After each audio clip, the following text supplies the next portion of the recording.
আসসালামু আলাইকুম। সবাই কেমন আছেন? আশা করি আপনারা সবাই ভালো আছেন। তো খরগোশের আরেকটি সুন্দর এবং ভালো একটা ভিডিও নিয়ে চলে এলাম। খরগোশের এটি একটি গুরুত্বপূর্ণ একটা ভিডিও, যে ভুলটা আপনারা সবাই করে থাকেন। আসলে খরগোশ সবসময় খাঁচায় বন্দি করে রাখলে কি হয়, খরগোশের কি কি সমস্যা হতে পারে এবং বিস্তারিত থাকবে। তো ভিডিওটা সম্পূর্ণ অবশ্যই দেখবেন। আর হ্যাঁ, অবশ্যই চ্যানেলটিকে সাবস্ক্রাইব করতে ভুলবেন না। আর ভালো লাগলে একটি লাইক, একটি কমেন্ট করবেন। তো চলেন ভিডিওটা শুরু করি। আসলে খরগোশ কিনে আনার পর প্রথম সবাই আদর যত্ন করে এবং পরবর্তীতে আস্তে আস্তে তাদের উপর যত্নটা কমিয়ে দেয় এবং খরগোশকে এক জায়গায় সুন্দরভাবে খাঁচায় বন্দি করে রাখে, তাদেরকে খাবার দিয়ে দেয়। আসলে খরগোশকে যদি আপনি খাঁচায় সবসময় বন্দি করে রাখেন, সবচেয়ে বড় সমস্যাটা হবে খরগোশ আস্তে আস্তে রোগাক্রান্ত হয়ে যাবে এবং খরগোশ দুর্বল হয়ে যাবে। এছাড়া খরগোশের আগের মতো লাফালাফি করতো আর আগের মতো লাফালাফি করবে না, খেলবে না।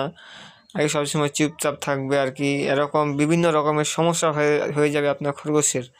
হ্যাঁ, তাই আপনারা খরগোশকে না হলেও দিনে একবার ছেড়ে রাখবেন, 1 ঘন্টা বা হাফ ঘন্টা ছেড়ে রাখতেই হবে, কোনো মাপ নাই। হ্যাঁ, খরগোশের যদি আপনারা খাঁচায় সবসময় বন্দি করে রাখেন, খরগোশ তো সমস্যা হবেই।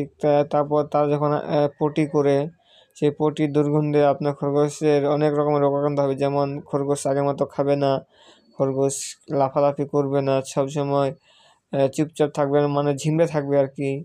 এছাড়া আরও বিভিন্ন রকমের অসুখ হয়ে যেতে পারে আপনার খরগোশের। তাই আপনার খরগোশকে আমি একটা কথাই বলবো, আপনার খরগোশ সবসময় না ছেড়ে রাখতে পারলেও দিনে হয়তো 1 ঘন্টা বা আধ ঘন্টা ছেড়ে রাখতে হবে। হ্যাঁ, কোনো মাপ নাই। অনেকে আবার ছেড়ে রাখে না, সেই সময় খাঁচায় রেখে দেয়। আর এটা আপনারা লক্ষ্য করবেন, আপনার খাঁচাটা যেন বড় হয়। দেখবেন আপনার খরগোশটা সেখানে আটছে না, তাহলে হবে না, কিন্তু তাহলে খরগোশ ঠিকমতো থাকতে পারবে না। নানা রকমের ঠ্যাঙের সমস্যা হতে পারে, হাতের সমস্যা হতে পারে। তাই আপনার খরগোশের দেখবেন লক্ষ্য করে যেন খাঁচাটা একটু বড় হয়, তাহলে আপনার খরগোশ ভালোভাবে থাকতে পারবে আর কি।